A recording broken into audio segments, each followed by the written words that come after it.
السلام علیکم دوستو، دوسرے حصے میں خوش آمدید۔ مونگ پھلی اور آوارگی میں خرابی یہ ہے کہ آدمی ایک دفعہ شروع کر دے تو سمجھ میں نہیں آتا ختم کیسے کرے۔ انسان وہ واحد حیوان ہے جو اپنا زہر دل میں رکھتا ہے۔ مسلمان ہمیشہ ایک عملی قوم رہے ہیں۔ وہ کسی ایسے جانور کو محبت سے نہیں پالتے جسے ذبح کر کے کھا نہ سکیں۔ گھوڑے اور عورت کی ذات کا اندازہ اس کی لات اور بات سے کیا جاتا ہے۔ آسمان کی چیل، چوکٹ کی کیل اور کورٹ کے وکیل سے خدا بچائے ننگا کر کے چھوڑتے ہیں۔ پرائیویٹ اسپتالوں اور کلینک میں مرنے کا سب سے بڑا فائدہ یہ ہے کہ مرحوم کی جائیداد، جمع جھتہ اور بینک بیلنس کے بٹوارے پر پسماندگان میں خون خرابہ نہیں ہوتا، کیونکہ سب ڈاکٹروں کے حصے میں آ جاتے ہیں۔ مرد عشق و عاشقی صرف ایک مرتبہ کرتا ہے، دوسری مرتبہ عیاشی اور اس کے بعد نری عیاشی۔ ہماری گائیکی کی بنیاد طبلے پر ہے، گفتگو کی بنیاد گالی پر۔ میرا عقیدہ ہے کہ جو قوم اپنے آپ پر جی کھول کر ہنس سکتی ہے وہ کبھی غلام نہیں ہو سکتی۔ انسان کا کوئی کام بگڑ جائے تو ناکامی سے اتنی کوفت نہیں ہوتی جتنی ان بن مانگے مشوروں اور نصیحتوں سے ہوتی ہے جن سے ہر وہ شخص نوازتا ہے جس نے کبھی اس کام کو ہاتھ تک نہیں لگایا۔ جو ملک جتنا غربت زدہ ہوگا اتنا ہی آلو اور مذہب کا چلن زیادہ ہوگا۔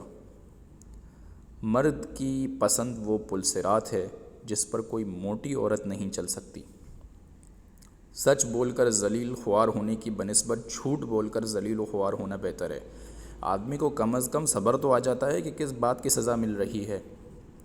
جب شیر اور بکری ایک ہی گھاٹ پر پانی پینے لگے تو سمجھ لو کہ شیر کی نیت اور بکری کی عقل میں فطور ہے۔ خالی بوری اور شرابی کو کون کھڑا کر سکتا ہے؟